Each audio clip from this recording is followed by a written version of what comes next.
Sebagai pembuka tadi kita angkat surah Ar-Rum, ya, ayat ke-30. Betul. Ar-Rum ya. Wa min ayati an khalaqalakum min turab tsumma idza antum basyarun tantashirun. Wa min ayati an khalaqalakum min anfusikum azwaja litaskunu ilaiha wa ja'ala bainakum mawaddatan wa rahmatan inna fi dzalika laayatil liqaumin yatafakkarun. Wa min ayati khalqus samawati wal ard wa ikhtilafi alsinatikum wa alwanikum inna fi dzalika laayatin lil alamin. Terus lagi wa min ayati, terus kalimatnya wa min ayati wa min ayati. Semua membuktikan ini adalah bagian dari bukti kuasanya Allah. Akan tetapi yang Allah kalimatkan di situ an khalaqalakum min anfusikum azwaj. Allah sudah ciptakan masing-masing di antara manusia itu ada pasangannya. Pasangan itu litaskunu ilaiha. Jadi berpasangan itu mencari ketenangan. Litaskunu dari kata-kata sakana.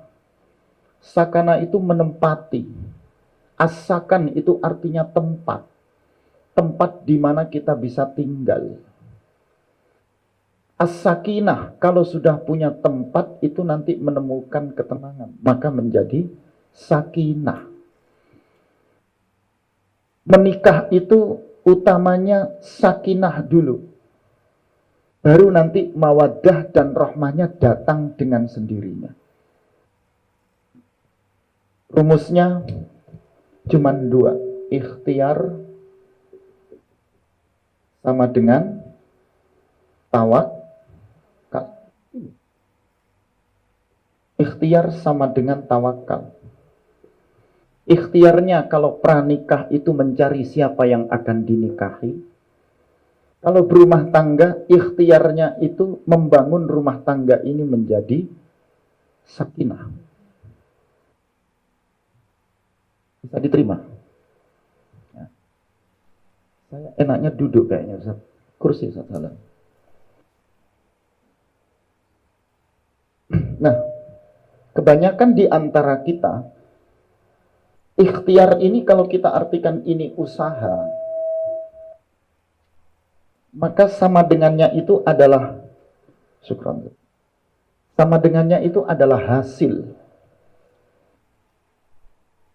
Saya tak berikhtiar sebelum menikah mencari pasangan begitu. Macem-macem itu. WA sudah sholat duha gitu ya. Biasa adik-adik itu begitu. Sudah baca juz berapa? Usaha ini kepengin hasil. Hasilnya itu yang dapat menemukan. Padahal tidak bisa. Karena urusan yang mempertemukan atau dipertemukan itu Allah yang menjawabnya. Sama seperti bapak, ibu-ibu yang sudah menikah. Mau mawadah dan sakinah itu harus, mau mawadah dan rahmah itu harus sakinah dulu. Karena kalimatnya Allah, wa ja'ala bainakum mawaddatan wa rahmah. Ja'ala bainakum. Dan Allah yang menjadikan di antara kalian. Siapa kalian ini? Pasangan itu tadi. Mawaddah wa rahmah. Saling mencintai dan saling mengasihi. Jadi omong kosong ketika kita menikah nanti tak buat Anda menjadi bahagia, tenang, ya. Kita pokoknya sehidup, malah bohong itu. Sudahlah dek, pokok sehidup semati kita. Nanti kalau bapaknya dulu yang sakit, gimana coba? Ibunya akan sedih toh. Pak, doa apa untuk aku nek sampean mati, Pak? Tak doakan sampean dapat pengganti yang lebih baik dariku. Seperti kisahnya Ummu Salamah itu. Ummu Salamah itu punya suami namanya Abu Salamah. Ummu Salamah itu asli namanya Hindun. Istri Rasulullah yang keberapa yang terakhir ya, yang paling tua sekali, yang paling sabar, yang paling taat di antara yang lain-lainnya. Sampai Ummu Salamah atau Hindun itu mengikhlaskan waktunya Rasulullah itu tidak boleh banyak-banyak di Ummu Salamah, tapi biarkan banyak-banyak di itu dong. Kayaknya jenengan-jenengan ini kok protes gitu loh. Tenang Mi, jangan bisik-bisik. Gitu. Nah, ini sakinah dulu. Nah, yang mau menikah ini ndak sakinah. Kamu gerusah-gerusuhnya apa? Usaha mencari pasangan, ketemunya sama dengannya hasil. Sampean pengen seperti apa Ustaz dapatnya? Oh, pokoknya saya cari ustadzah yang begini, begitu.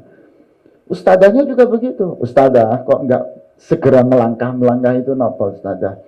Saya itu cari yang seperti ustadz pokoknya. Yang gimana caranya? Pokoknya seperti ustadz-ustadz itu. Begitu. Ya kan repot. Kita ini pranikah ini cuma tawakal. Usahanya, ikhtiarnya sudah dilakukan, tinggal tawakalnya itu karena Allah yang mempertemukan, Allah yang menjadikan. Tidak ada campur tangan manusia ketika ikhtiar manusia itu sudah dilakukan, karena finalnya, ya, in touch-nya itu, hasilnya itu Allah yang kasih jawab. Pertanyaannya sekarang, nih ibu-ibu sudah menikah ya, 1, 2, 3, 4, 5. Asatid atas ini sudah juga menikah, belum menikah, belum menikah, belum gitu. Yang sudah menikah ini coba, jujur Bu ya, Bu, jujur ya, pernah punya masalah enggak dalam kehidupan berumah tangga? Kalau saya jujur, iya.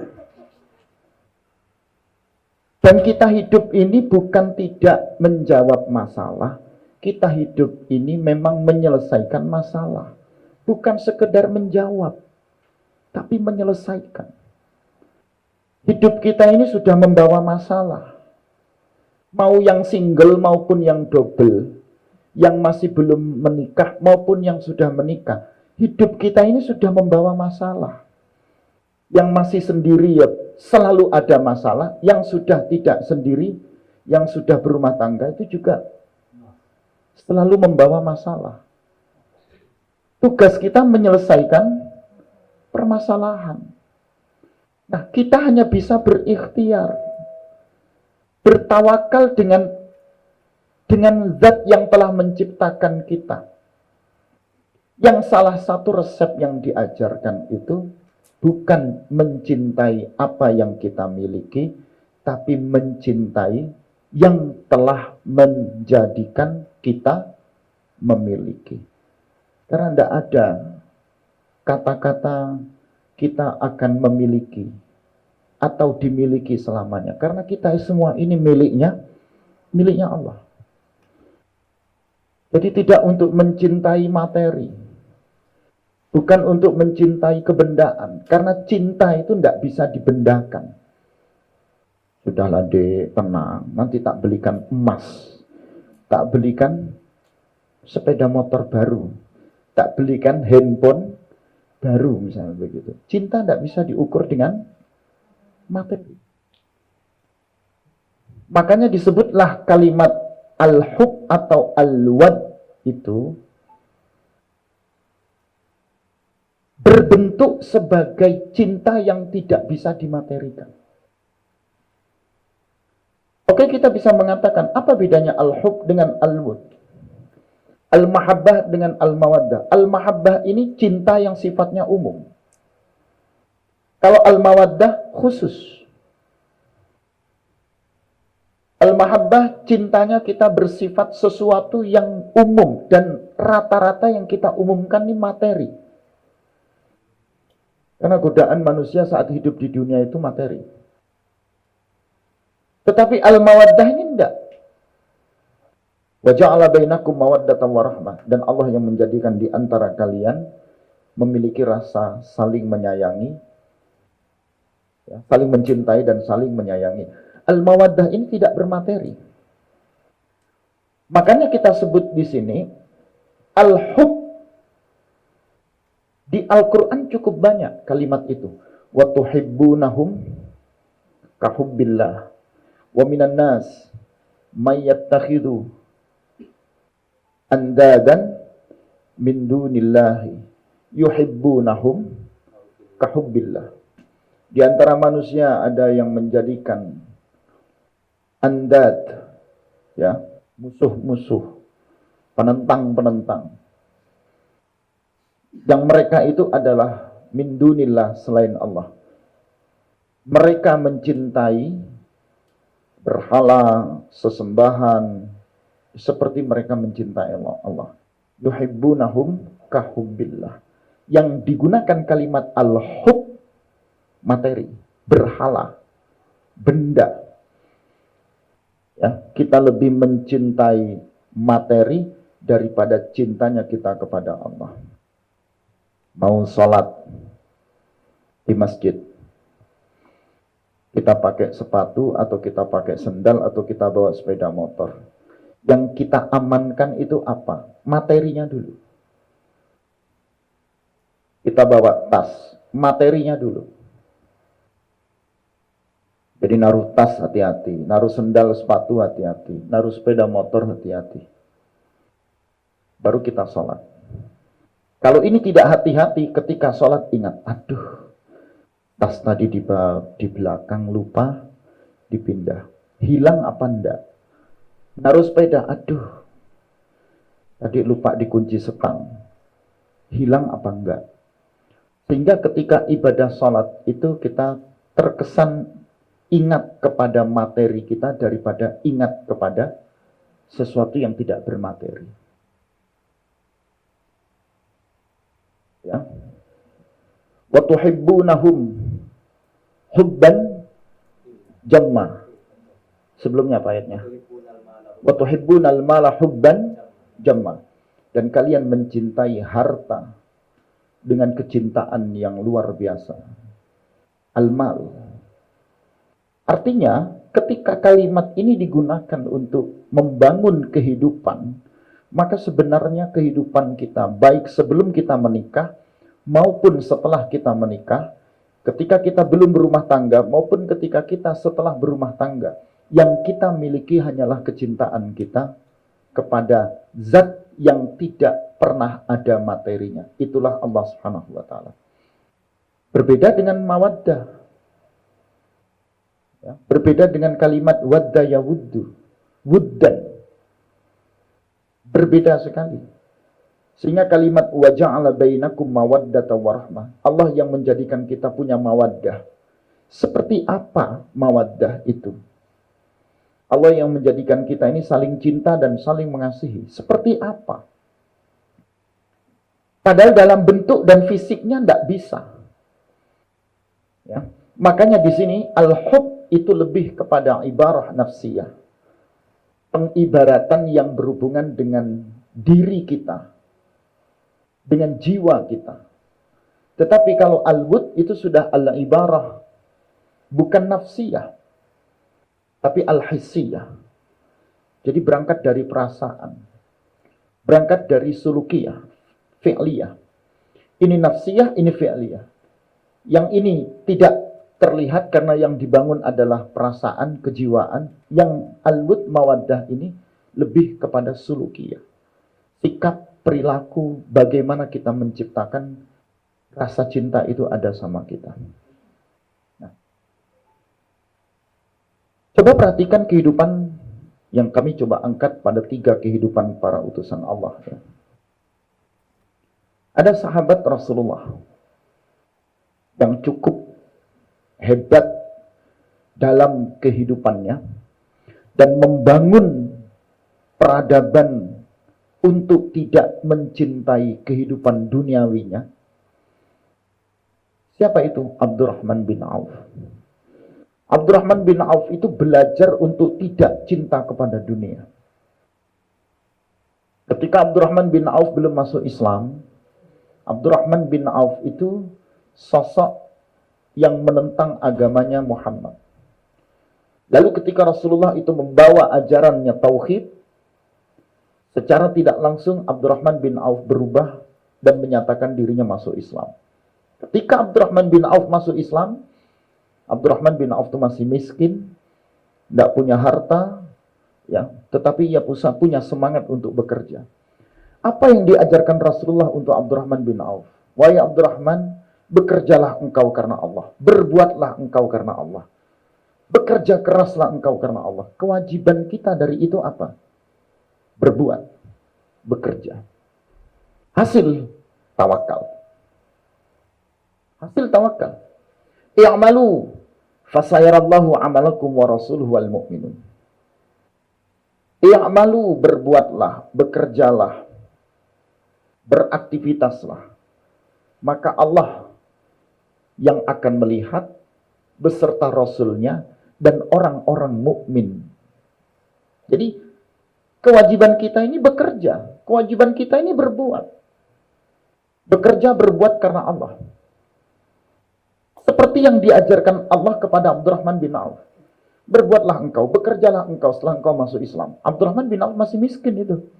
Setelah Abdurrahman bin Auf masuk Islam, menjadi orang yang kaya. Bukan hanya kaya, raya. Sampai Abdurrahman bin Auf itu belajar ingin menjadi orang miskin, tapi susah untuk bisa menjadi orang yang miskin. Suatu hari Abdurrahman bin Auf bertanya kepada Rasulullah. Ada hadis Tirmidzi, ditanya, wahai Rasul, sebenarnya yang akan masuk surga pertama kali itu siapa sih? Fuqara'ul masakin.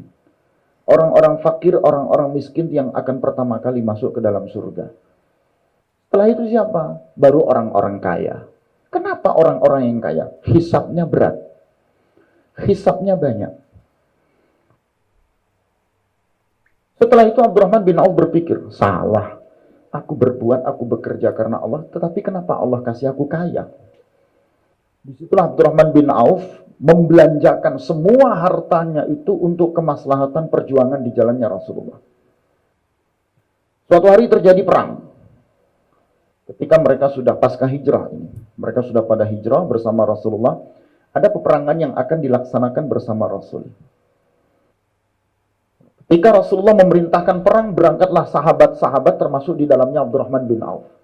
Tetapi saat itu, kota Madinah yang dikenal dengan kota penghasil kurma, itu waktunya panen. Dan di saat para sahabat ini akan panen, ada instruksi perang. Berangkatlah semuanya perang. Tidak lama kemudian beberapa waktu dalam peperangan itu, dalam perang Khandaq yang cukup agak panjang waktunya, begitu sahabat-sahabat ini pulang, kurma ini sudah busuk. Melihat kurma ini pada busuk, berpikirlah sahabat, kita rugi berperang di jalan Allah, tapi ketika pulang kita tidak punya apa-apa karena kurma yang kita tanam menjadi busuk. Seketika itu juga Abdurrahman bin Auf yang punya sedikit banyak uang waktu itu di Baitul Malnya, langsung menginstruksikan kepada beberapa anak buahnya, kita akan beli kurma-kurma yang busuk itu seperti harga kurma itu tidak busuk.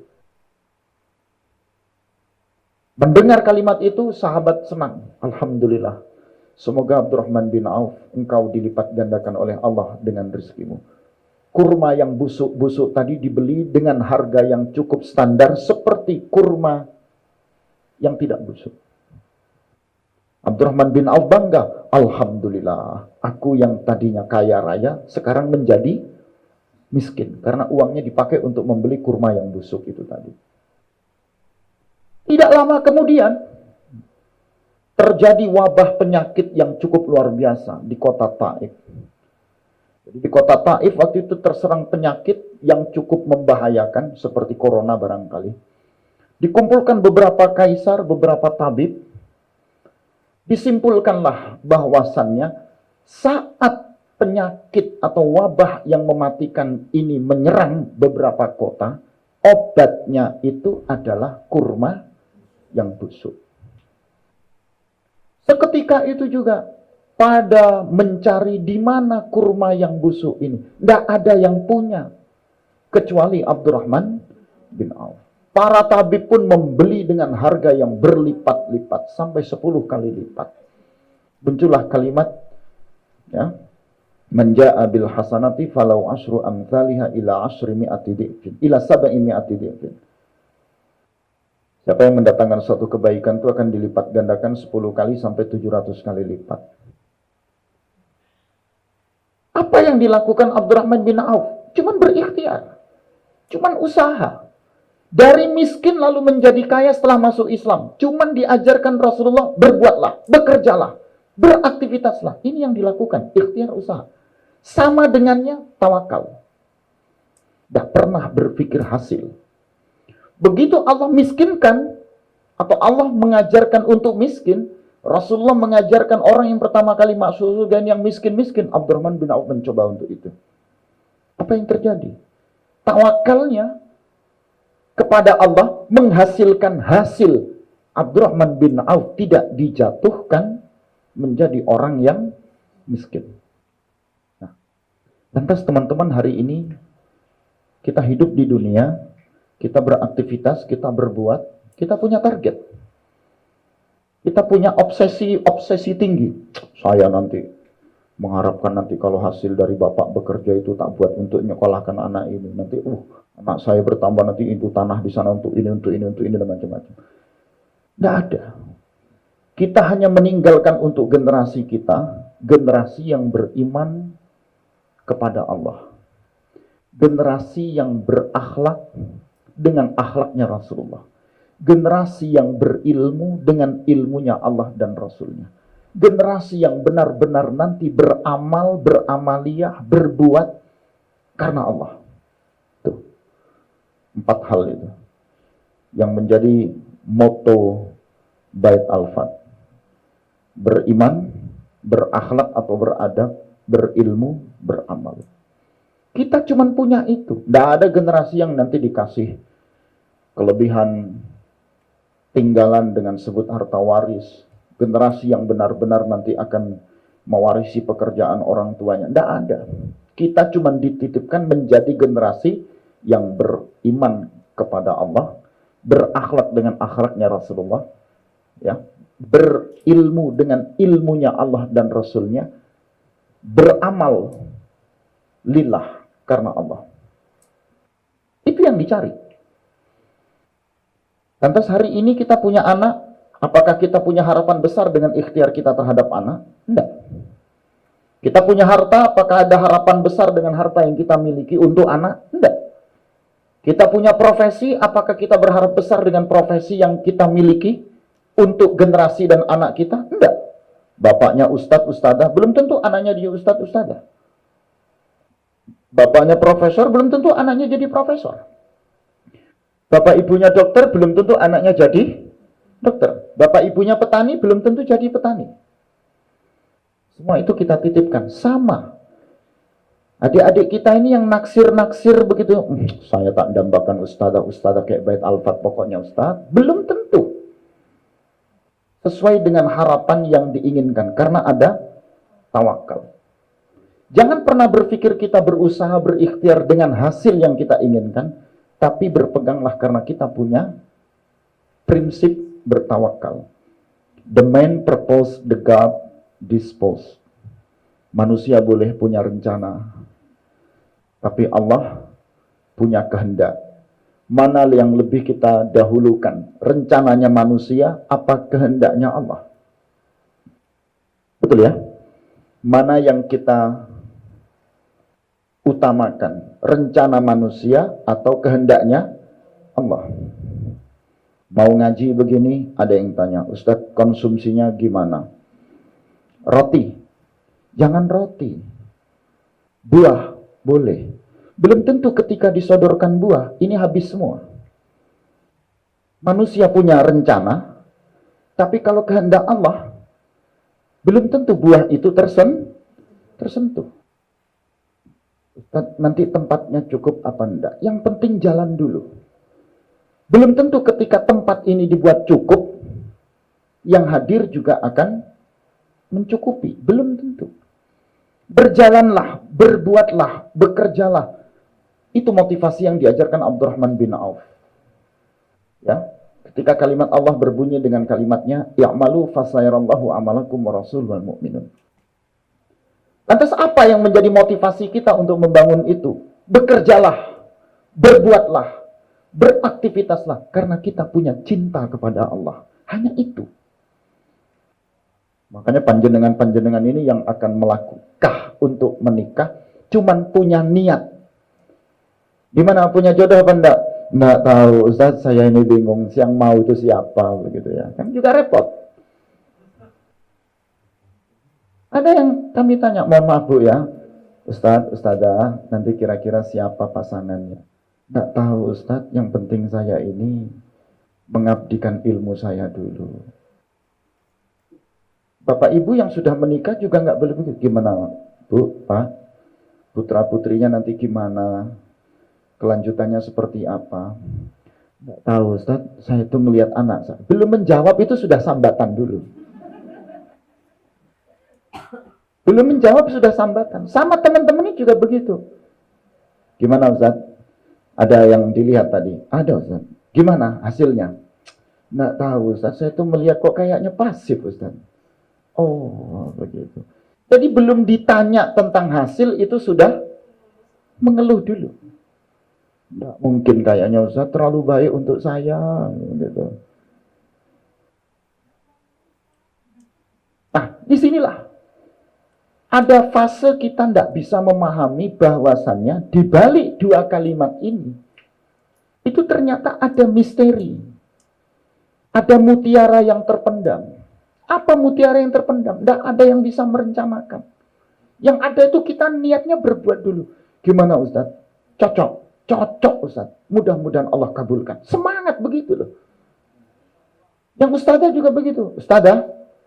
Iya Ustazah. Gak usah jauh-jauh Ustazah. Di sini juga banyak teman-teman kan begitu ya. Tercatat.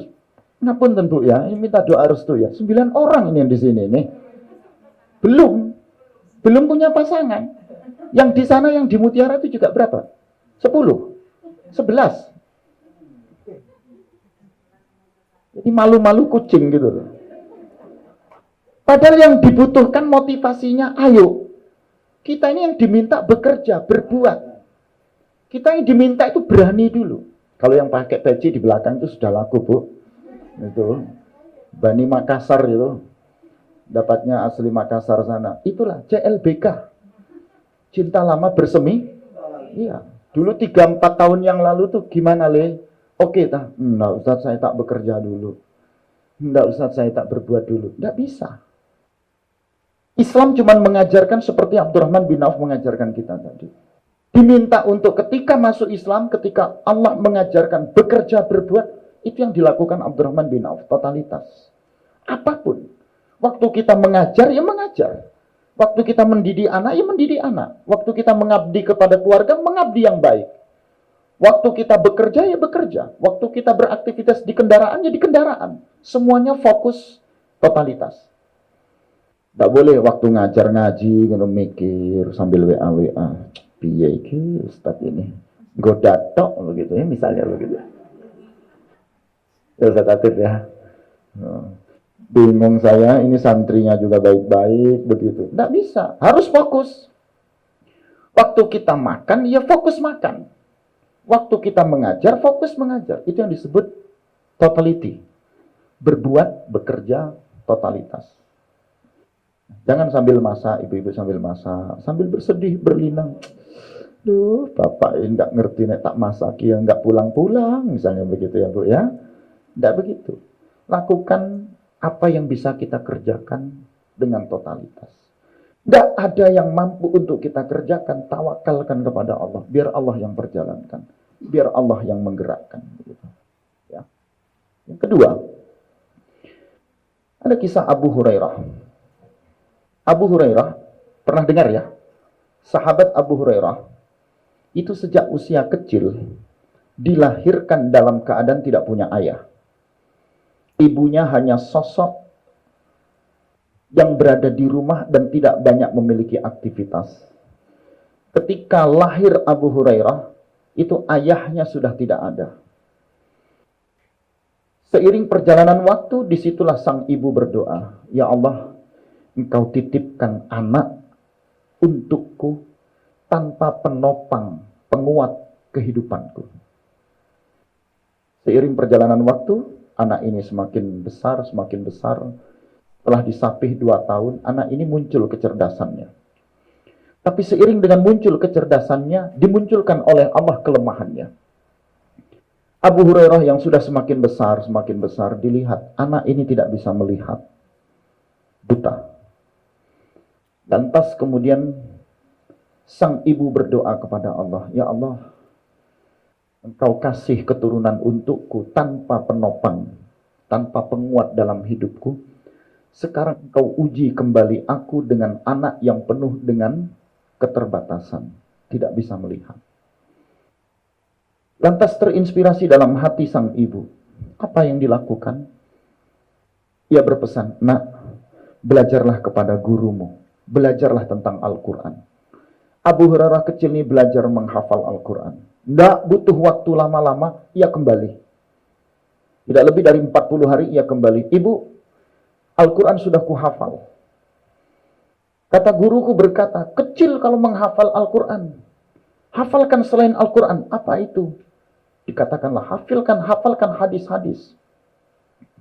Disitulah sang ibu berkata, wahai Abu Hurairah, berangkatlah kau belajar hadis. Berangkatlah ia belajar dengan guru hadisnya. Sepulang dari itu, sang anak pun berkata, wahai ibu, aku sudah bisa menghafal banyak dari hadis. Apa yang ibu minta dari kehidupanku saat ini? Sang Abu Hurairah kecil itu pun menjadikan sang ibu ini meneteskan air matanya. Dengan kelemahan, Abu Hurairah yang nggak bisa melihat. Tetesan air mata itu ternyata menjadi doa. Ketika ibunya berdoa setiap malam untuk Abu Hurairah yang kecil ini, dilihat ibunya berdoa. Jadi Abu Hurairah nggak mau mengganggu. Suatu malam, Abu Hurairah bermimpi. Dan di tengah-tengah mimpinya itu dia terbangun. Ia memimpikan sang ibunya. Lalu ia berjalan kepada ibunya. Dengan kaget, ibunya masih sedang berdoa. Abu Hurairah berkata, ibu, aku bisa melihat wajahmu. Ternyata doa dari sang ibu dikabulkan oleh Allah Subhanahu wa Ta'ala. Apa yang dapat kita petik dalam motivasi cintanya kita kepada Allah? Bukan cinta kepada anak. Bukan cinta kepada Abu Hurairah yang kecil. Bukan cinta kepada materi dan kehidupan. Tidak. Hanya cinta kepada Allah sehingga memintanya ini hanya kepada Allah. Itu yang dilakukan sang ibu itu tadi. Bukan karena anaknya, bukan karena materinya. Tapi karena Allah. Allah kabulkan, Abu Hurairah yang nggak bisa melihat menjadi sosok yang bisa melihat. Disitulah kecerdasannya semakin tinggi, semakin hebat. Nah, kisah itu tentunya menjadi penyemangat untuk kita. Ketika Abu Hurairah sudah besar, ia punya anak. Dan anak ini menjadi anak yang menjadi beban untuk Abu Hurairah. Kemana ia titipkan anaknya? Hari ini kita mungkin berpikir, takut dengan kondisi dan situasi anak.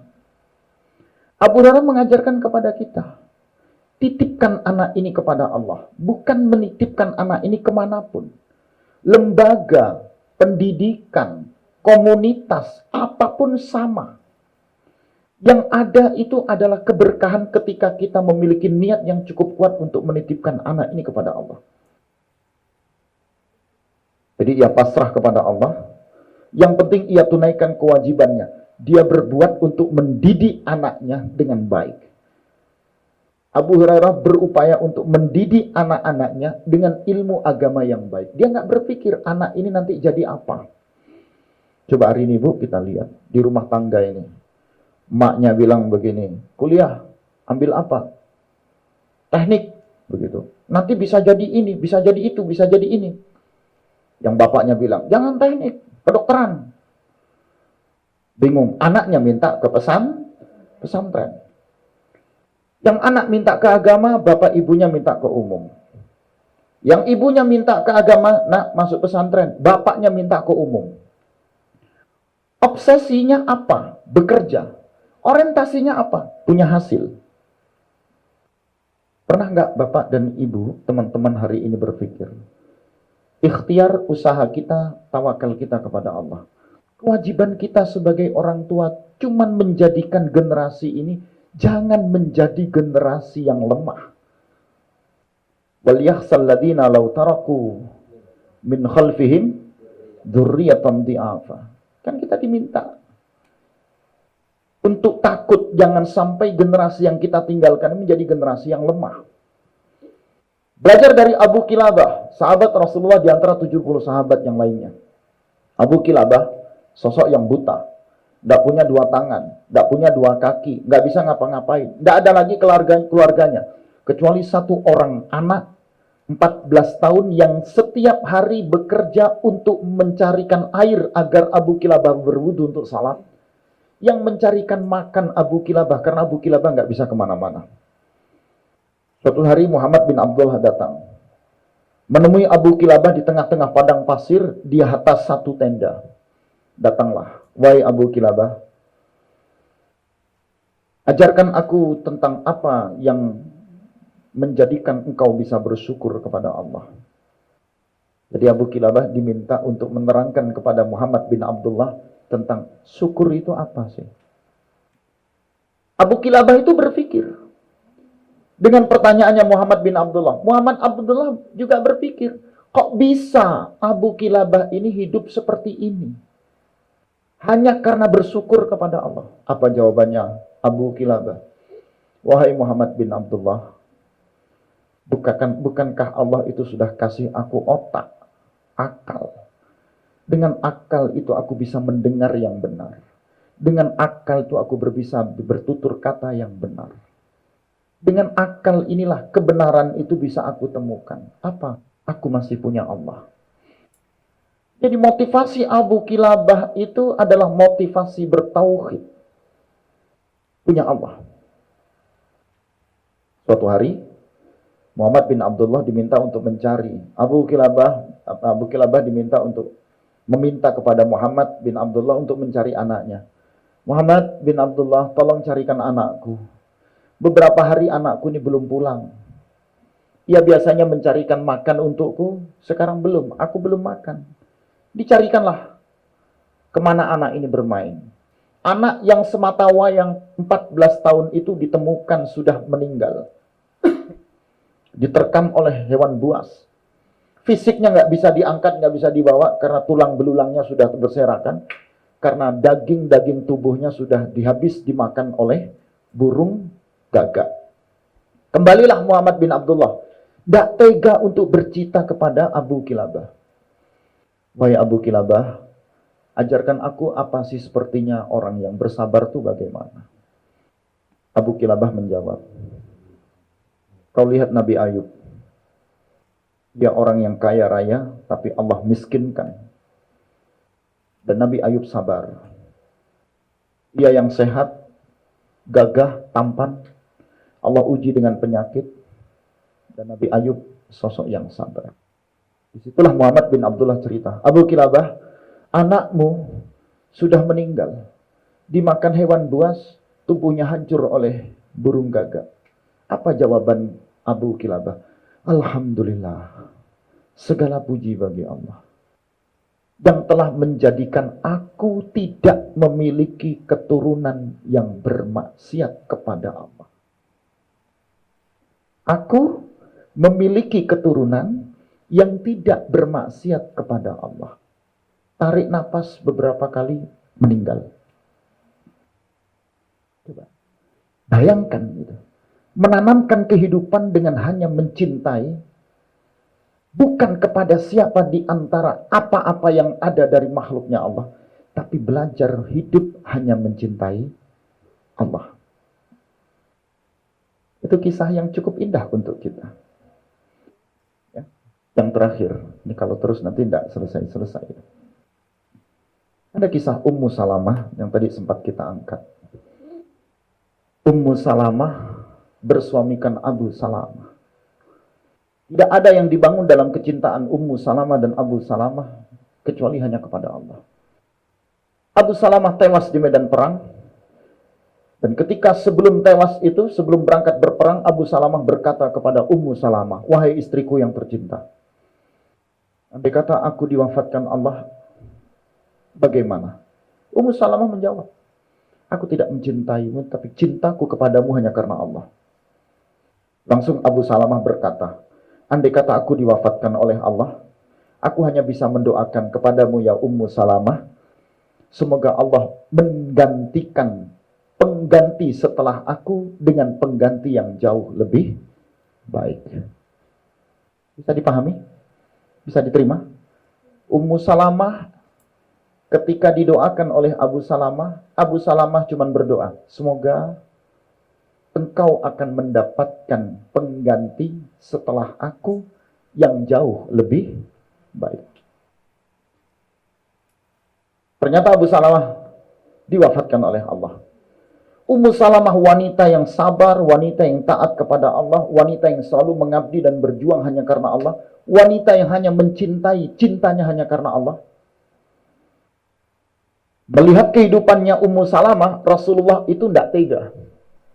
Karena sahabat, di antara 70 sahabat yang diwafatkan oleh Allah saat perang, langsung Rasulullah berkata kepada beberapa sahabat yang lainnya, termasuk Abu Bakar As-Siddiq dan Umar bin Khattab dan beberapa sahabat yang lainnya, kalian lamarlah, kalian pinanglah Ummu Salamah, karena ia sedang susah.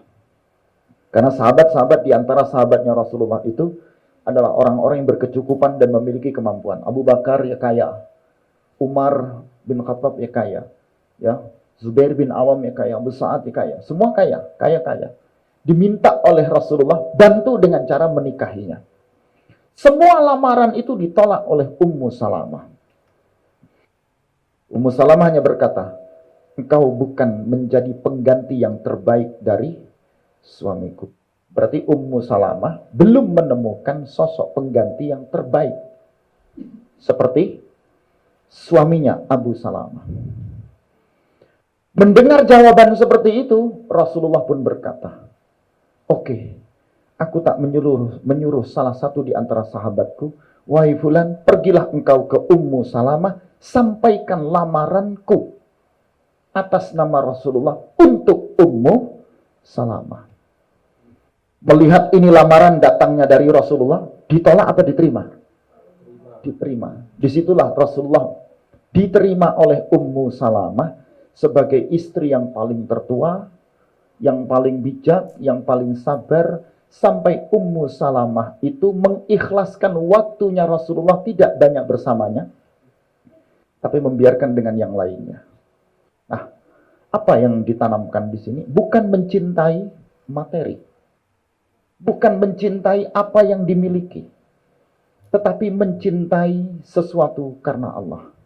Nah, di sini coba kita bangun.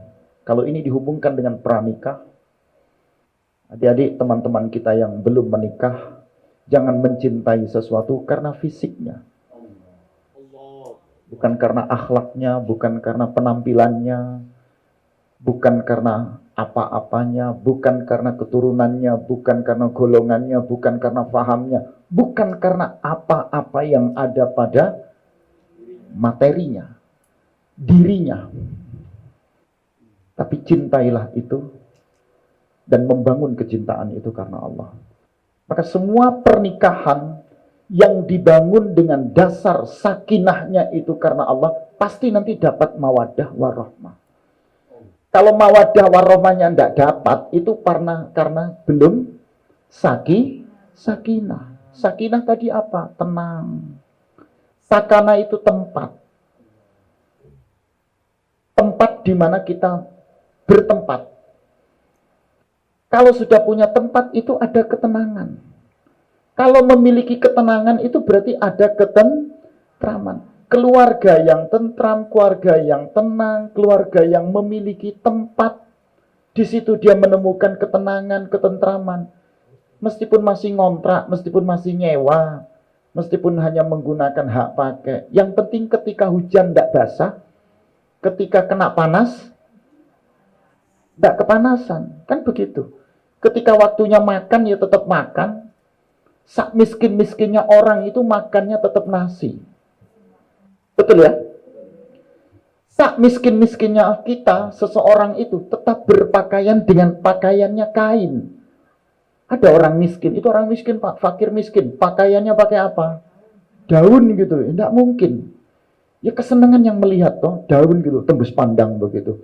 Itu orang miskin Pak. Seni tapi pakaiannya pakai daun dianyam-dianyam begitu. Tidak ada. Dan kebahagiaan, ketentraman, ketenangan tidak pernah diukur dengan materi. Karena orang yang terlalu ganteng ditakuti hilang. Tidak balik. Yang terlalu cantik juga takut kehilangan. Seperti teman-teman hari ini kalau pakai sepeda motor atau pakai kendaraan terlalu baik, kan takut disenggol, ya, takut diambil atau dihilangkan. Kita pakai sepatu atau sendal yang mahal itu kan kepikiran, naruhnya di mana, mikir. Takut jangan sampai ini pindah ke tempat yang lainnya. Tapi kalau kita pasrahkan ini kepada Allah, disitulah sebenarnya kita menemukan. Nah, teman-teman, rekan-rekan sekalian yang dirahmati dan dimuliakan Allah SWT, sebelum kalimat terakhir, saya ingin menyampaikan satu hal. Ayakunal hub fi ma yujibuhu mailut tiba wal hikmah. Wa ammal wud min jihatit tiba faqat. Wal hub minas sifah an-nafsiyah wal mawaddah minas sifah al-amaliyah. Intinya apa? Al-hub itu muncul dari jiwa. Cinta itu muncul dari an-nafs. Ini an-nafsiyah. Ini as-sulukiyah atau al-amaliyah.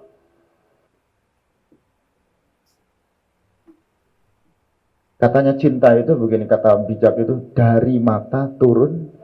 Nah, cinta itu ukurannya di hati. Ya Ustaz Latif. Ini Ustaz Latif.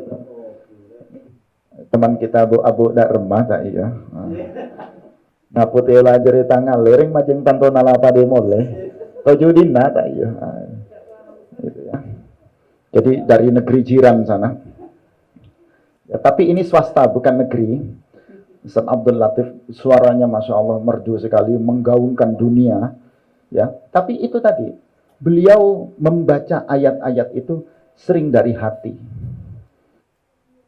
Bangunlah rasa cinta itu dari hati. Kalau kita menggunakan al-hub. Yang kedua, kalau al-wud al-mawaddah, ya, ini bergantung daripada amaliyah kita. Action kita.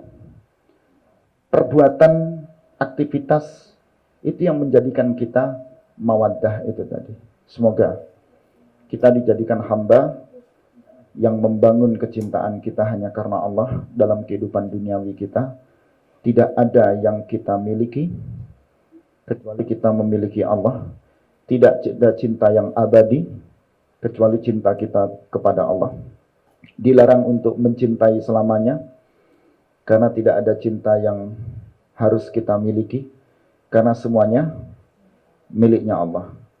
Belajarlah untuk mencintai sesuatu sekalipun tidak bisa memilikinya, karena tidak semua yang kita cintai harus kita miliki, karena tidak semua menjadi milik kita. Yang kita miliki cuma satu, Allah Subhanahu wa ta'ala. Disitulah dasar kita mencintai sesuatu, karena Allah.